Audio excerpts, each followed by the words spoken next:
Le livre de Jérémie, chapitre 39. La 9e année du règne de Sédécias, sur Juda, le 10e mois, Nebuchadnezzar, le roi de Babylone, vint avec toute son armée devant Jérusalem et en fit le siège. La 11e année du règne de Sédécias, le 9e jour du 4e mois, une brèche fut percée dans les remparts de la ville.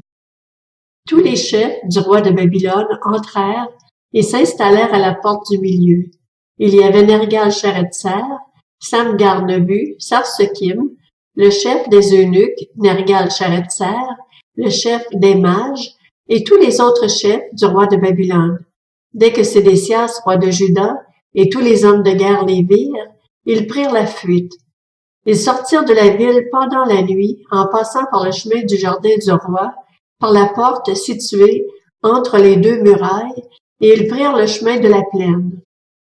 Cependant, l'armée babylonienne les poursuivit et rattrapa Sédécias dans les plaines de Jéricho.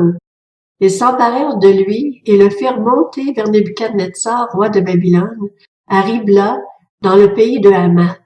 Nebuchadnezzar prononça des jugements contre lui.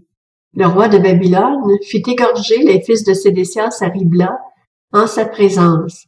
Il fit aussi égorger tous les grands de Juda, puis il fit crever les yeux à Sédécias et le fit attacher avec des chaînes en bronze pour le conduire à Babylone. Les Babyloniens brûlèrent le palais royal et les maisons du peuple, et ils démolirent les murailles de Jérusalem. Nebuzaradan, le chef des gardes, emmena en exil à Babylone les membres du peuple qui étaient restés dans la ville, et ceux qui s'étaient rendus à lui, ceux qui avaient survécu. Cependant, il laissa dans le pays de Juda quelques-uns des plus pauvres du peuple, ceux qui ne possédaient rien, et il leur donna ce jour-là des vignes et des champs. Nebuchadnezzar, roi de Babylone, avait donné, en confiant la responsabilité à Nebuzaradan, le chef des gardes, cet ordre au sujet de Jérémie. Prends-le et veille sur lui. Ne lui fais aucun mal, mais agis vis-à-vis de lui comme il te le dira.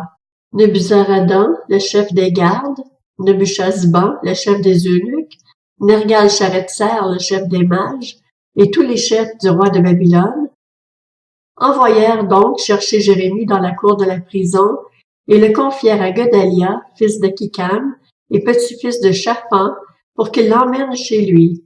Ainsi, Jérémie put habiter au milieu du peuple. La parole de l'Éternel avait été adressée à Jérémie, alors qu'il était encore enfermé dans la cour de la prison. Va dire à Ebed-Mélec, l'Éthiopien, voici ce que dit l'Éternel, le Maître de l'univers, le Dieu d'Israël.